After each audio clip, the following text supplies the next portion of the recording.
Here's what's cooking on an all-new edition of the Sports Stove podcast. We're covering the NFL, giving you our picks, covering the latest news, including where does OBJ land? I've got a rant for you about fantasy football, college football rankings, college basketball getting started, and how about some Major League Baseball news as well? A loaded show. That's what's cooking on today's Sports Stove podcast. From Belly Up Sports and the Belly Up Podcast Network, you're listening to the Sports Stove podcast with your host, Vince Stover. Hey, good looking, what you got cooking? How's about cooking something up with me?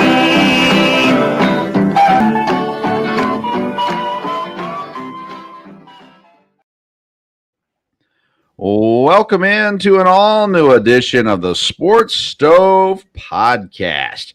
I'm your host, Vince Stover. It is Thanksgiving week. I'm joined by my dad, Dale Stover. Dad, how you doing? Doing great, boy. Exciting time in sports, and Thanksgiving week and weekend is always a super busy time with all sports going on. So, yeah, lots of college football and basketball, NFL football going on as well. Me and my boys were at basketball games earlier today, and we'll be at a playoff football game on Saturday. So lots of things going on in this world. We made an announcement on social media last week that starting in the new year, I'll be hosting a brand new show called the Sports Stove Fantasy Baseball Show. And we're partnering with BellyUpFantasySports.com to host this program. I'll be joined most of the time by Kevin Wilson, who's the senior fantasy baseball writer at BellyUpSports.com. And in partnership with that, we are also partnering with True Classic Tees, and they'll be sponsoring this main program moving forward here on the Sports Stove podcast. True Classic Tees provides T-shirts, polos, and other shirts as well. And perfect fit for you, make you look good even if you don't look good normally. And so you go to trueclassictees.com, use the promo code BellyUpFantasy. Again, we're partnering with BellyUpFantasySports.com, so use the code BellyUpFantasy. You're going to get 25% off your purchase at trueclassictees.com. We'll try to give you more information about that in the moments to come as well. Dad, speaking of fantasy, I have to rant for a moment. Had a first-time instance in my fantasy football career happen to me this past week. On Friday, I was offered a trade in one of my leagues. I'm in 4 leagues. I was offered a trade. The trade was they would give me Justin Herbert and Tony Pollard, and in return, I would give them Alvin Kamara. And I said, that's a deal I got to make. I'm starting Kirk Cousins as my quarterback. I had Russell Wilson as my other quarterback.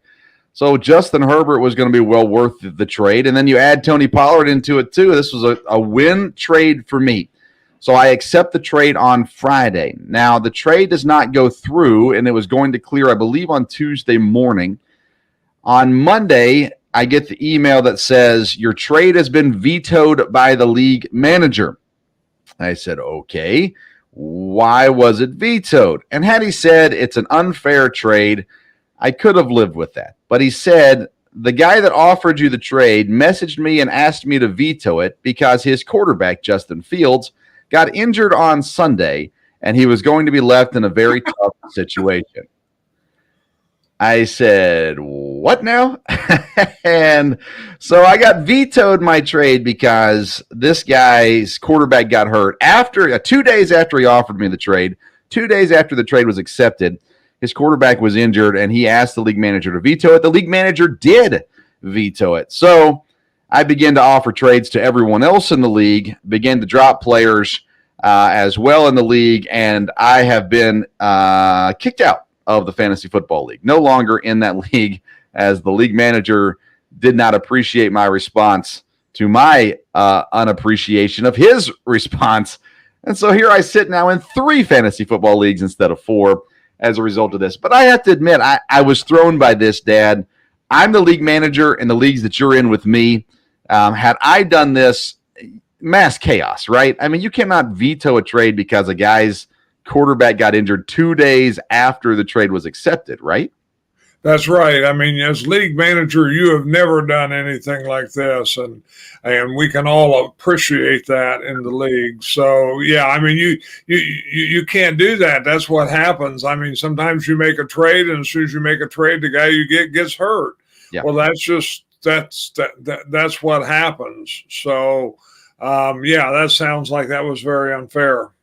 Yeah, I mean, had Justin Herbert gotten hurt, I wouldn't have even thought to message the league manager and say, cancel this trade. Right? I mean, that's the way it works.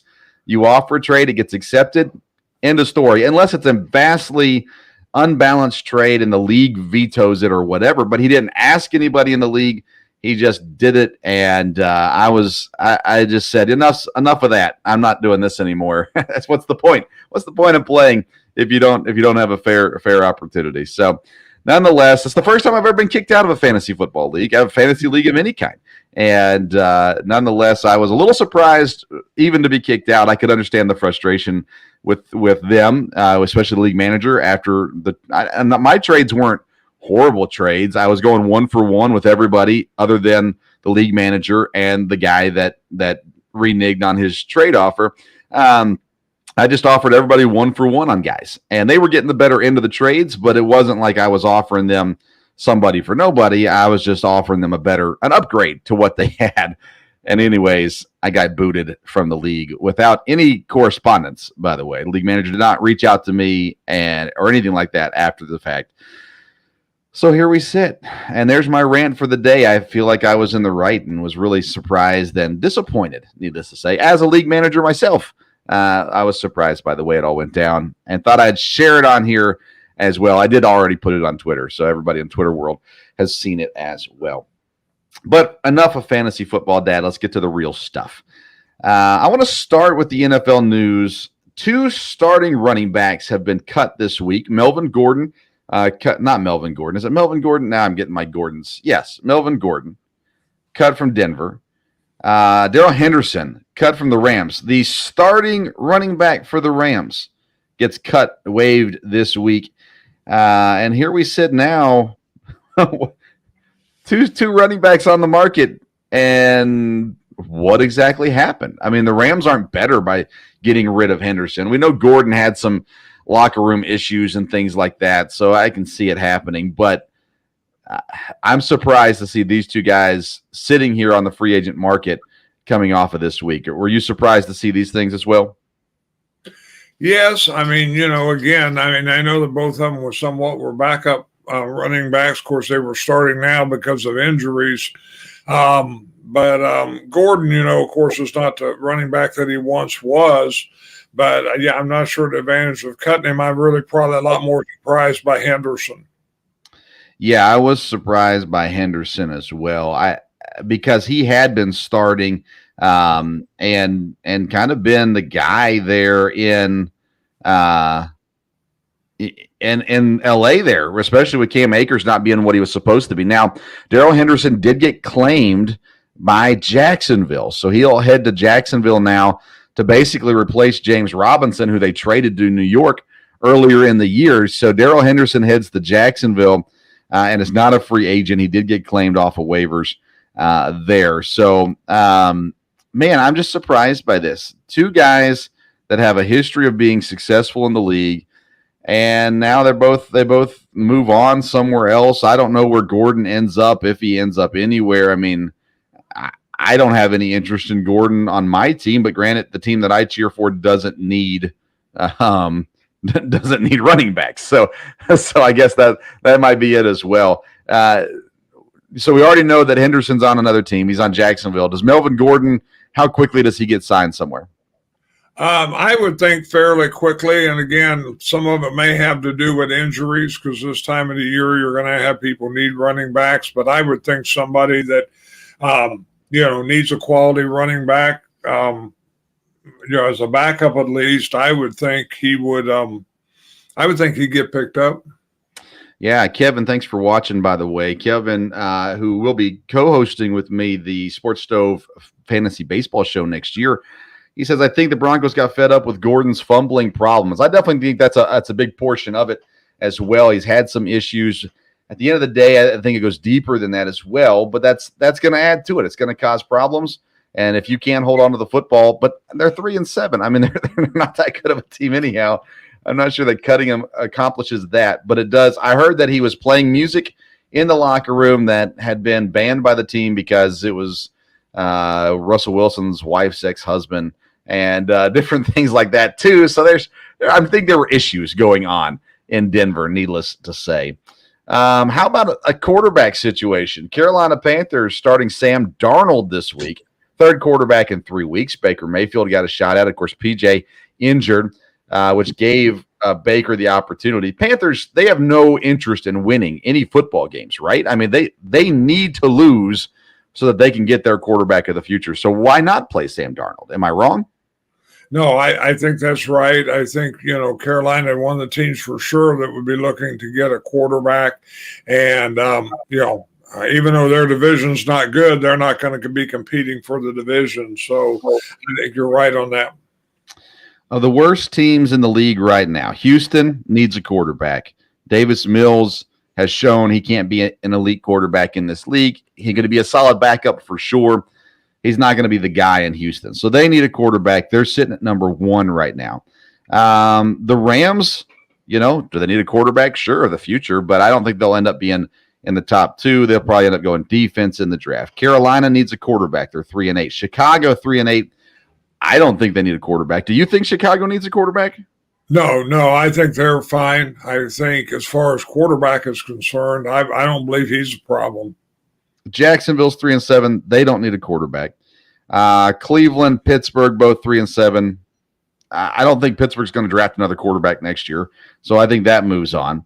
Let's see here. Denver, not going to draft a quarterback. Vegas could. They're 3-7 as well. They very, very possibly could go out and draft a quarterback. Jacksonville, no. Really, Detroit's the other team. They're 4-6 right now. They're the team that needs a quarterback. New Orleans needs a quarterback. So there's teams out there that need quarterbacks. The question is when will they go all in on losing? I think Carolina's there already to do just that. And then we've talked about running backs. We've talked about receivers. We should probably talk about wide receivers. Odell Beckham Jr. supposedly will have an announcement later on this week or early next week to where he chooses to sign. Dallas appears to be the front runner. Tampa is always a possibility. Any thoughts on Odell Beckham Jr. and what he can add to a team? And do you have any thoughts on which team he goes to? I think ability-wise, he can add to a team. As far as, in the locker room or being a distraction, I think there's some issues there. He is very, very talented. So I think you're talking about a team that, can make it work. Again, of course, Tampa, would be a possibility. Dallas, again, it depends how he fits in. As far as just sheer talent, if he's healthy, then he can help whoever. But I really have no idea where he might land, and it may just be probably a contract that would be for this year, and then he'll look at something else next year. So. Yeah, and Dallas makes sense because Dallas is always in chaos. You add him to a locker room, it's not going to add. It's just going to be another guy with another personality. They've got enough going on in that locker room. I don't think he can make it worse. So he definitely would help on the field. And they've already got Gallup, who's coming back from injury. CeeDee Lamb, who's been inconsistent. And so I think Dallas has the biggest need for him of contending teams. I don't know if it's the best place or not. Tampa's always a good place because you have that hierarchy with Tom Brady. You don't have that in Dallas. So I'm not sure. I'm not sure where he ends up at and what ends up going down with all of that, those kinds of things. We'll see how it all happens. All right, let's move on to our picks for this week. It is Thanksgiving week, and the way we're doing our picks this week, we always pick 6 games. We're going to pick the prime time games. So still Thursday night's prime time game, Sunday night's game, and Monday night's game, and then any 3 games of our choosing after that. So let's start with the prime time game on Thanksgiving, Minnesota at New England. Minnesota is the 2-point favorite on the road, coming off a absolutely embarrassing loss from last week. Who do you go with, Minnesota or New England?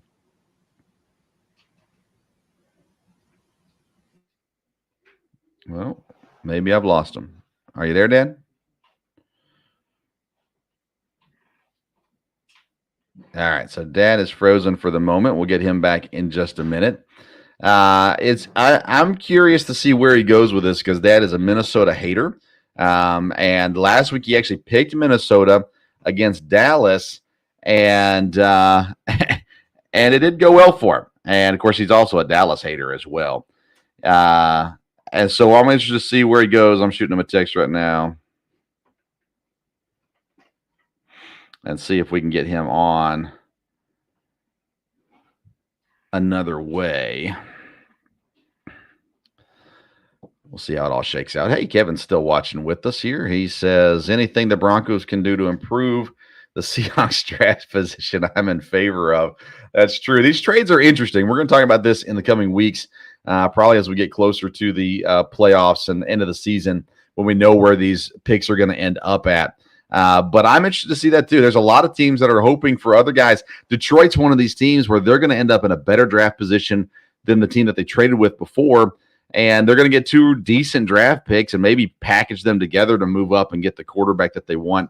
And Seattle's in this way as well. They're looking to get a really good situation out of these trades with Russell Wilson. That's going to give them opportunity. And we'll see how that one all shakes out as well from there. I want to remind you, today's episode is presented by True Classic Tees. TrueClassicTees.com is where you can go. Use that promo code BellyUpFantasy. That'll give you the 25% off your purchase at ClassicTees.com. I've got some of the polos from Classic Tees. Very, very comfortable shirts. I think it's something that you will enjoy greatly there as well. So make sure you check out TrueClassicTees.com. Use the code BellyUpFantasy to get that 25% off your purchase. Let's see. We're still working to get Dad back into the program. He's having some technical difficulties there in Ohio. So hopefully we'll get this all situated and figured out very, very soon. While we do that, I want to give you some information about what is coming up with the Sports Stove. I mentioned it at the beginning of the program. In 2023, we'll start hosting the Sports Stove Fantasy Baseball Show. I've been working with Kevin Wilson the last couple of years on the Belly Up Fantasy Baseball Show. And this year, we're fortunate to transition to the Sports Stove Fantasy Baseball Show presented by Belly Up Fantasy. And we'll be joined by Kevin Wilson, who is the senior writer at, let's see here. Sorry, I got Dad. At BellyUpFantasySports.com. And so you can go on now. He writes fantasy baseball, fantasy football, and all fantasy related articles. So you can go check him out there and learn more about Kevin. But he'll be joining me on the program. We'll probably start that up in February with rankings and getting you ready for the fantasy drafts and all those sorts of things. And then we'll carry on throughout the entire season with ads and drops and advice and some different things along the way as well. So make sure you tune into that coming in the new year, the Sports Stove Fantasy Baseball Show, presented by BellyUpFantasySports.com. We are getting into our picks for this week in the NFL. And like I said, we're picking the 3 primetime games. So Minnesota, New England, Green Bay, Philadelphia, Pittsburgh, Indianapolis. And then we'll pick 3 of the rest of our games, whichever 3 that we want to pick out of. So I think Dad might be doing some Thanksgiving games that he's picking. And I am not. I'm staying away from the other Thanksgiving Day games. But I'll go ahead and give you my picks. I got Minnesota at -2.5. They're the favorite at New England. Coming off that devastating loss to Dallas, I think Minnesota is going to bounce back in a good way. They've got a very talented offense, even though Bill Belichick can do some things to hinder some people. And obviously they'll try to target Justin Jefferson on the defensive end. And so we'll see if he can break through that here as well. There's Dad. He's back with us now. Hey, Dad. Welcome back. Hey, good. Having trouble getting on the other way there, so we'll see if this works. All right. We're starting our pick 6. I just picked Minnesota, minus 2.5-point favorites. You got burned badly by Minnesota, so I'm curious to see which way you go here, New England versus Minnesota. By the way, Minnesota is the home team on this one, I believe. Oh. And so you know that. But I'm going to go with New England. I think Belichick will pull a coaching maneuver here and be ready for this one. So I will go with New England. All right. So you go New England. I'm going Minnesota. For me, I just feel like Minnesota is the better team, and they did get rocked last week. So I assumed that you were going to avoid them at all costs this week as well. Minnesota's at home. You're right. Yep, you're right. Good job. Philadelphia and Green Bay is the Sunday night game. Philadelphia at home, 6.5-point favorites. Which way did you go with this one? Green Bay's got to win this one, or the season, really is going to be over more than likely. So I'll go with Green Bay. I think they'll be ready to play. Philadelphia is a very good team, no doubt about it. 6.5. Hopefully Green Bay will win the game, but I think they can keep it closer than that anyhow. I agree Green Bay needs to win the game. I don't agree that they will. I think this is the nail in the coffin for Green Bay this week. I'm going to go Philadelphia. I think they win it. I think that maybe Green Bay walks out embarrassed and in all kinds of problems coming out of this game. The questions about Aaron Rodgers, questions about Matt LaFleur, all these kind of things are going to stir up if they cannot win at Philadelphia. I'm going to go Philadelphia in this game, sadly enough. Hopefully, you're right and I am wrong. Indianapolis. 2.5-point favorites against Pittsburgh. They're in Indianapolis this weekend on Monday night. Which way did you go with this one? I'm going to go with Pittsburgh as the underdog. I think Pittsburgh's playing better, and I like some of the things they're doing. And, Indianapolis maybe has recovered some, but I just got a good feeling on the Steelers on this one. You told me Jeff Saturday was going to come in and Indianapolis was going to be unstoppable. So because of that, I'm going Indianapolis, 2.5-point favorites. I like what they're doing. Pittsburgh's not that good of a team. And I think just with some consistency, Indianapolis should be good enough. They have a good defense, and they should have a serviceable offense with Jonathan Taylor, Matt Ryan, Pittman, and the others. So I think Indianapolis wins this game. I'll take them here as well. And working through your advice, telling me that Indianapolis would never lose a game again in the history of Jeff Saturday as their head coach. So that's where I'm going with it. All right, game number 4. Who do you pick for your fourth game? Well, I'll make Kevin Wilson happy on this one, and I'll take Seattle over Las Vegas. I think they can cover this. Yeah, Seattle is what? They are 3.5-point favorite. At home. Vegas is reeling as well. Seattle's been the surprise team of the year, and so you're going to stay on that one. I also am picking Seattle to win, but that's not part of my pick 6. I'm going to go with New Orleans. They're 9.5-point underdogs at San Francisco this week, and I like what New Orleans is doing right now. I think they're talented enough to put some damage. I don't know that they beat San Francisco, but I do think they're able to keep it within 9.5. So I'm going to go New Orleans plus 9.5 for my fourth game this week. Who's your fifth game this week? I'm going to take the Bengals over the Titans, 1.5 there. Bengals need to win this. It's at Tennessee, but I think the Bengals are playing better, and I think that's a safe one.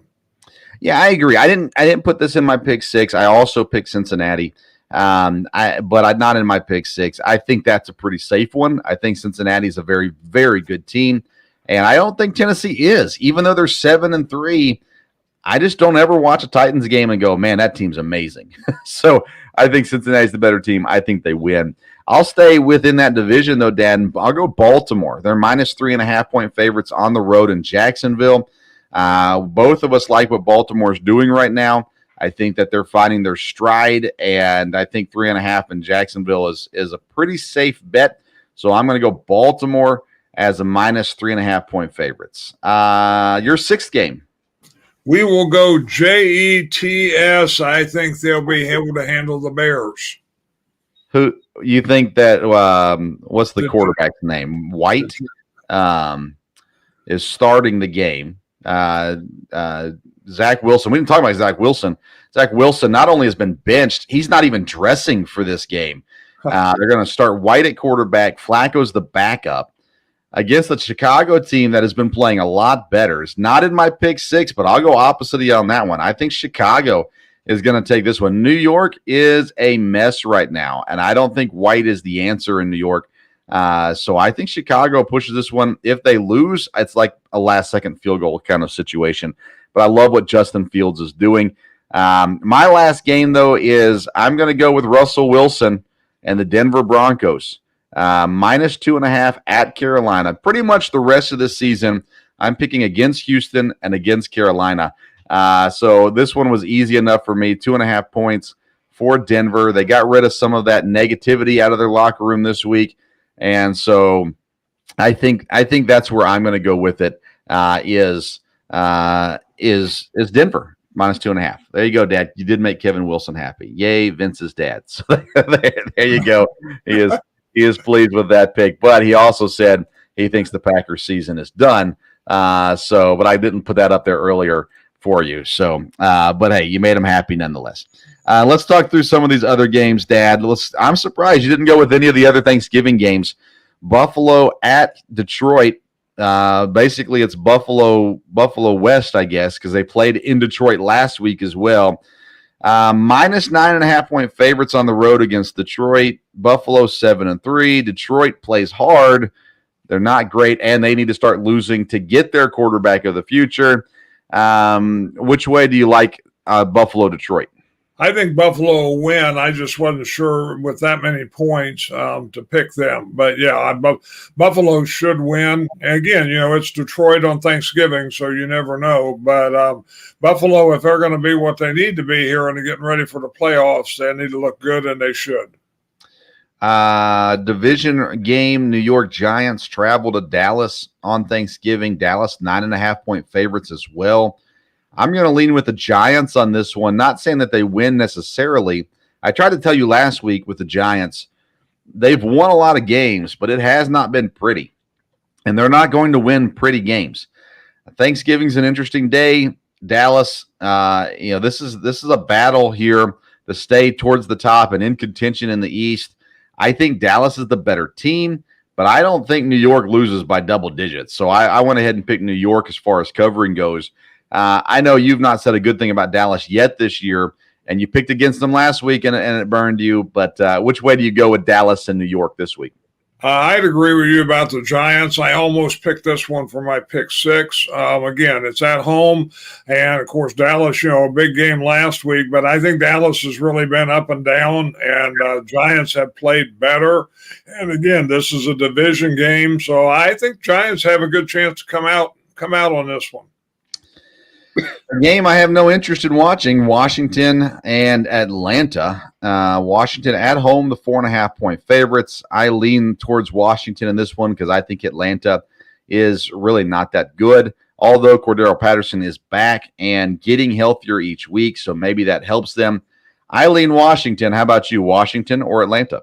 I think this will be a close game. Washington's defense is playing better. Yeah. Probably not up to what we thought it would at the first of the year, but they're doing better there. Atlanta's really been up and down, but Washington may go, they're kind of still have a good record, probably in the hunt here for the wild card. So probably Washington may come out on this one. Miami and Houston. Miami's 12.5 point favorites. It took everything I could do to not pick this game for my pick sixes because I just don't think that, that Houston can cover anything. But I chose to go ahead and stay away from it and decided to go with Miami still. 12.5 points is a lot. Miami, Houston, what's your thoughts? Yes, I'm really big on Miami. I think they're gonna be a real contender here going into the playoffs and everything. From there, of course, in the fantasy league, I picked up their running back, and I think that's been a good thing from there. But again, that's a lot of points. But Miami, I think, is playing good football. They are playing good football. You think Tua's the savior. He's the next Dan Marino. He's the next all everything. We talked about that last week. Go back and listen to last week's episode if you missed it. Tampa on the road to Cleveland. Tampa 3.5-point favorites, which might be Jacoby Brissett's last game as quarterback in Cleveland. May not be as well. Tampa still has just not been playing great football. They're the favorites, though. I pick them this week as well. Tampa, Cleveland, your thoughts? Cleveland has played some close games, and again, they've got a good defense. Again, Tampa should win this one, but Cleveland's gonna. You'd think they're gonna win one of these sooner or later. Yeah, you would think so. Let's see here. Chargers and Arizona. Arizona had some issues firing a offensive staff member for some inappropriate behavior in Mexico. Chargers 4.5-point favorites. They've been disappointing, but not more disappointing than Arizona. So I'll take the Chargers on the road in Arizona. How about you? Yes, I think the Chargers should win this. Again, Arizona's a team you never know about this year, and Chargers have not been consistent either. But I would pick the Chargers on this one. Seattle and Vegas. No, you picked Seattle, didn't you? Yeah, you picked Seattle. Okay, we won't cover that one then. Kansas City and the Rams. Kansas City at home, 14.5-point favorites. Talk about disappointment. How about those Rams? What do you look on Kansas City and Los Angeles? Kansas City, is really rolling right now. Maybe the best team in the AFC, and the Rams are in trouble. We're hurting because we're Packer fans and the Packers are doing bad, but the Rams are a bigger disappointment right now probably than they are. So, I think Kansas City, should win this one for sure. Where they'll cover that, I don't know, but Kansas City is playing good. Kansas City is playing really good, and I'm interested to look back. I want to look at it in a future episode and kind of look back at some of these things and things that we talked about earlier in the season. Dad, how many more coaches will be fired in the next, let's say, the next 3 weeks? Do you think any coaches get fired in the next 3 weeks? No, I don't think in the next 3 weeks. I'm surprised there's been coaches fired already during the year. I guess I'd have to maybe go down the list and really look at that. But I don't know that there'll be anybody fired, yet during the year. Maybe in the last couple games, we'll see. Arizona Cardinals. They got to move on, right? At some point, they got to get rid of their coach. Yeah, but they won't move on to the end of the year, I don't think. We'll see. Let's see here. Carolina already fired their coach. Rams are not firing their coach. Atlanta, I don't think Atlanta fires their coach, right? They're going to give him some time with the new quarterbacks and all those kinds of things. Right. What about Tampa? Does Tampa go on and get a different coach at the end of this year? Not unless Tom Brady comes back and tells them to, and I don't know that that'll be the case. So, no, I think he's still safe for another year, I would believe. Couple first-year coaches, Chicago and Denver. I think Chicago sticks with their guy. I think Denver moves on, though. I don't think Hackett survives. This has been a really, really bad year for Hackett. It definitely has been. I don't know whether he will make it or not, and I don't know what I'd say for sure. I know Chicago will stay with where they're at. I know you keep saying, well, they're playing better, but their record's not showing that. And I would think he would have another year. I would think most first-year coaches would get another chance. But it probably depends on how the year ends up. Yeah, I think in Chicago, if anybody loses jobs, it's assistants and not head coach. I think they came in expecting this to be a process to some degree with him.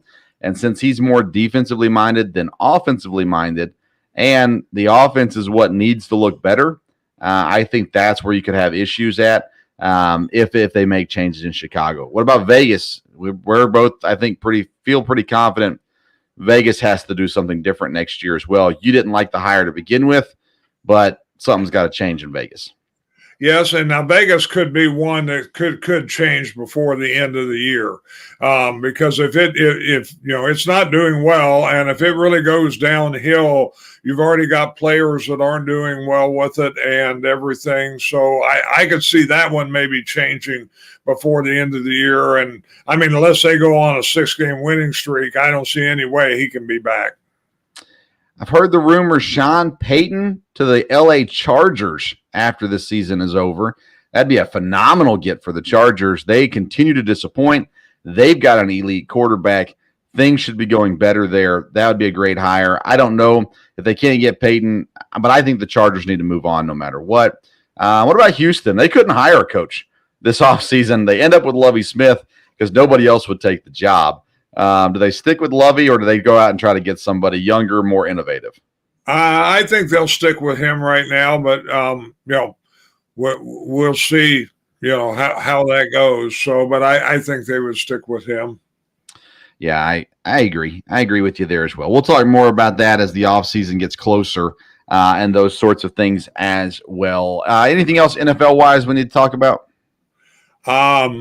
No, like I don't believe it. It was interesting. The NFL had their problems this last week. You talked about the assistant coach, I believe, in Mexico. You had an assistant coach at Tennessee. They got in trouble. And then, you had some players, some teams that have, had to discipline players because of violation on flights and things like that. So, it'd be interesting to see if things kind of tighten up here as the year winds down and gets to the playoffs. It's been a wacky NFL year, and it's only getting wackier as it goes along. A reminder, today's episode is sponsored by True Classic Tees. This brand makes T-shirts that actually fit, not to mention super soft. When you've got a little bit of a belly like I do, finding the right T-shirt can really be incredibly frustrating. Most T-shirts are too tight in all the wrong places or too big and boxy, but not True Classics. True Classic Tees has already helped over 2 million men get their fit on at an affordable price. The Sports Stove podcast listeners get access to the absolute best deal they offer, and for a limited time only, you get 25% off with the code BELLYUPFANTASY at TrueClassic.com. So there you go. Go to True Classic, get yourself a T-shirt. Like I said, they got polos and other things as well. Use the code BELLYUPFANTASY at checkout. You get 25% off your purchase. All right, Dad, let's move on to college football. The top four is no surprise, but 5 through 10 got a little interesting in the college football rankings this week. Tennessee drops all the way to number 10 as a 2-loss team, behind 2-loss LSU, who Tennessee handled in Baton Rouge, and behind 2-loss Alabama, who Tennessee beat just a couple of weeks ago. Tennessee drops to 10. Of course, USC at 10-1 is sitting at number 6. Clemson down at number 8 behind Alabama. And Oregon's in there at number 9 as well. I want to start with Tennessee, Dad, because it was a bad loss to South Carolina. Of course, Hendon Hooker lost for the rest of the season as well. The drop to 10 behind LSU and Alabama, surprising or status quo for when we get to these committees and how they make things happen? I was a little surprised that they dropped that far, but we'll see, and we'll see who up ahead of them loses. They may climb back up a couple spots. I don't know. This week is an interesting and maybe the most fun week in college football. In-state rivals and big rivalries all the way around playing this week. Mississippi State, Ole Miss, Baylor, Texas, NC State, North Carolina, UCLA, California, Florida, Florida State, Tennessee, Vandy, Georgia, Georgia Tech, Michigan, Ohio State, South Carolina, Clemson, Oregon, Oregon State, just to name a few. An interesting week, and again, the big one is Ohio State and Michigan, because it decides who stays in the top 4 and who drops out of the top 4. Michigan and Ohio State. Currently, Ohio State is 7.5-point favorites. That surprises me a little bit. I expected that number to be closer to 4. We both think Ohio State's the better team, at least the last time we talked about it. How do you think this weekend plays out for Ohio State and Michigan? Yeah, I think Ohio State actually can cover that. Again, with them losing last year, they've been ready for this game. Ohio State is really, really good. Of course, Michigan has had a good year also. This is at Ohio State. I would expect Ohio State to come out and really do well and make a statement here. I don't know that it'll be a blowout, but I could see them covering that with it being at home. And, they've just played awfully well. So I think, of course, it's the biggest game in the world around here, and it'll be fun to watch. Haven't been, I don't know, it's been a long, long time, I'm sure, since they've played and both been undefeated. So this will be a good game. Michigan played one ranked opponent this year, and that was Penn State. They beat them 41-17. They struggled against Maryland early in the season. They struggled against Illinois last week. That's kind of what pushes me to the Ohio State side of things. And now maybe they were overlooking Illinois, and Illinois is an improved team. There's no doubt about that. Ohio State, on the other hand, well, they really haven't played anybody either. They played Notre Dame the first week of the season when Notre Dame was really no good. They played Penn State, beat them 44-31. Let's see here. They had struggled a little bit with Maryland, 43-30. Not struggle. Struggle is the wrong word there as well. But they've not had any really close games at all this season. Everything has been pretty widespread. 13, I think, I'm looking real quick to see. I think 13 is the smallest deficit that they've won by, or deficit, the smallest amount they've won by since week 1 when they won by 11 points over Notre Dame. Michigan's averaging almost 40 points a game. Ohio State's averaging almost 47 points a game. I think it's going to be a tough game, but you nailed it. They lost last year, Ohio State did. They're not going to lose back-to-back years with this kind of talent on their team. So barring crazy injuries, Ohio State wins this game. I'm with you on that one. What other big rivalry games are you intrigued by coming into this week? Well, I think the ones that affect, playoffs and stuff, I think Notre Dame, USC, of course, that's always a rivalry. USC can really establish theirself with a big win here over Notre Dame. I'm really intrigued about the Oregon State game because Oregon State has played a lot better. And Oregon, again, needs to win this, and this is at Oregon State. So I think that's a real interesting one. And South Carolina and Clemson. South Carolina has really played better. So Clemson, be interesting to see if Clemson can hold them off. South Carolina's win last week makes this game that much more interesting. If Clemson can come in and dominate South Carolina, that's going to bump Clemson up the rankings faster than anything else. Then they have to still go out and win the ACC.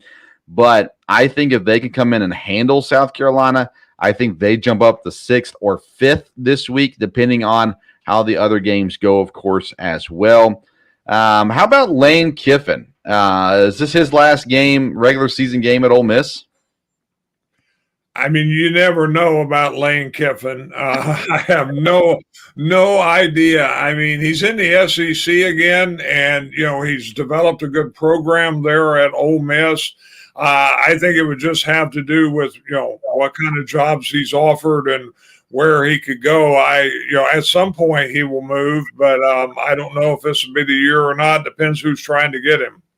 I think he stays. Auburn's the one that everybody's talking about. Auburn supposedly will make a lucrative offer to him. Ole Miss has also supposedly made an offer for an extension. I think he stays in Ole Miss. I think Lane Kiffin has finally learned his lesson. Not to say that he'll never leave Ole Miss, but I think he understands that sticking somewhere for a little bit is a good thing.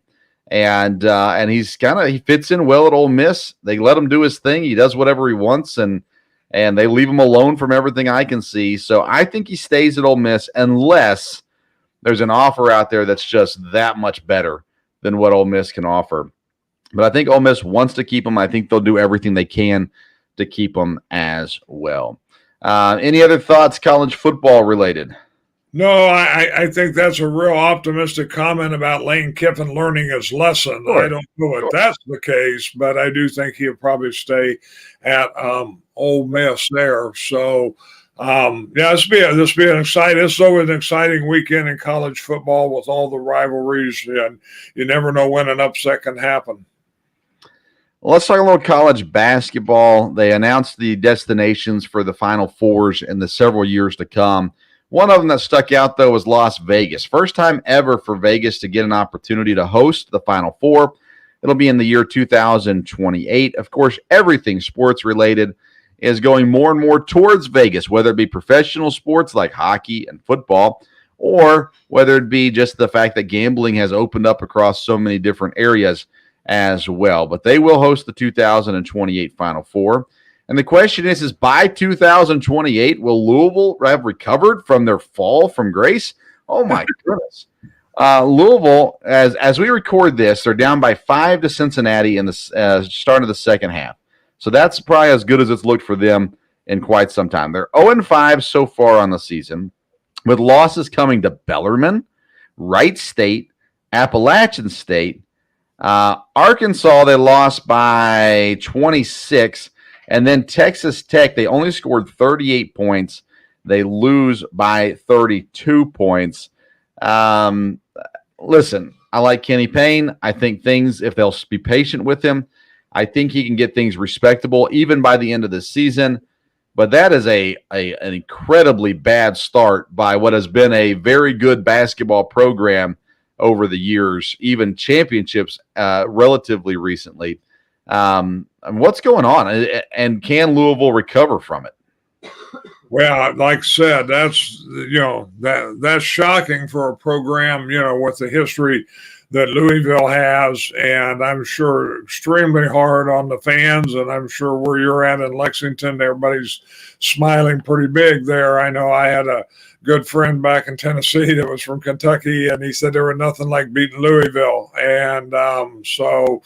Anyhow, I don't know what's happened. Obviously, they've had a lot of trouble in the last few years, but you would think Louisville would be a school they could recruit to and, could bounce back. The way things are now with recruiting and the transfer portal, a team can jump back pretty quick.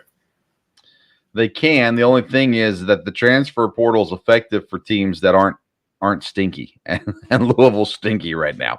North Carolina is number 1 still. Houston number 2, Kansas 3, Texas number 4, jumping up 7 spots, and Virginia jumped 11 spots up to number 5 this week as well. All of that will change in the months to come, no doubt about that. Indiana, Dad, 4-0 to start the season. I think that's an interesting number to keep an eye on as well. Let's close out with some baseball talk, Dad. As everything has gotten moved, the Angels have made some interesting moves, signing Gio Urshela and trading for Hunter Renfroe. They give up 3 pitching prospects for Hunter Renfroe. As a Brewers fan, perfectly fine with it. They have an incredible stock of outfielders in their farm system, so that'll work out fine. I don't know if these pitchers, though, will be any good. But more interesting than that, Cody Bellinger. Just a couple of years ago, he was player of the year. I mean, MVP in the National League. Everybody thought he was the greatest thing. This year he batted 8 in the order all year long and then gets non-tendered and is a free agent now. A lot of talk about the Cubs possibly for him, but how quickly did Cody Bellinger fall out of everyone's limelight? Well, he really did. I mean, it shocked me. Again, I remember, like you said, just a year or two ago, boy, you look in fantasy baseball and, boy, if you could get Cody Bellinger, that'd be somebody you really wanted. And then all of a sudden that changed. And I don't know. I would think he'd be a player to maybe another team and he could rebound unless there's just something has happened physically. I don't know. No, I'm with you. I think a change of scenery would be good for him. And has that potential to bounce back. He's still young, so he still has that opportunity to get back into things. And I think a change of scenery will be a good thing for him as well. we'll continue to keep up with the free agency stuff as it continues to roll through. Not been a ton of big signings just yet, but they're coming. Aaron Judge visiting San Francisco yesterday, and we'll see how that one shakes out. Most people still lean towards the Yankees re-signing him, but San Francisco has been the name that has been in the news for a long time now, where if anybody other than New York gets him, it's going to be San Francisco. Any thoughts on that? No, again, I mean, as a Giants fan, I think that would be great. But, again, Yankees, it wouldn't be surprising if he goes back there with the poll and everything there. Like I said, should be, free agency is always crazy in baseball, and I'm sure in the next little bit there'll be a lot of moving around. It's interesting, though, because there were some real surprise teams and some teams that looks like are getting better with the younger talent, and you would think they would hold on to that. So it'd be interesting to see, some of those teams like Seattle, things like that, what kind of moves they would make, or if they're, Baltimore did better, are they content with their younger players? Yep, very good question indeed. I'm interested to see. I'm interested to see what the Rangers try to do. What do they do this year? They got a new manager. They've got some really interesting players already on the roster. Seattle's already made a move acquiring Teoscar Hernandez, so that's intriguing to watch as well. There's going to be a lot of things happening here, so I'm interested to see how it all shakes out, and we'll talk about it as news drops. We'll be here to discuss it as well in the baseball season. A reminder again today, our episode is presented by True Classic Tees. If you go to trueclassic.com or trueclassictees.com, either one will get you there. You're going to use the promo code BELLYUPFANTASY at checkout to get 25% off your purchase. And stay tuned to the Sports Stove podcast. We're going to be talking more about True Classics as we get throughout our regular episodes, as well as the brand new Sports Stove Fantasy Baseball Show coming in 2023 as well. Dad, anything else we need to add before we close out this episode? No, like I said, a lot going on, and this will be an exciting weekend just with everything. Like you said, big college football games, college basketball's in full swing in the tournaments here. And football, I hope everybody's wrong and the Packers start to rebound this week, but I don't know. I can be totally sure about that. We'll see. It's pure hope at this point when it comes to Green Bay Packer fans. Follow us on Instagram and Twitter at Sports Stove. Look us up on YouTube as well, the Sports Stove Podcast.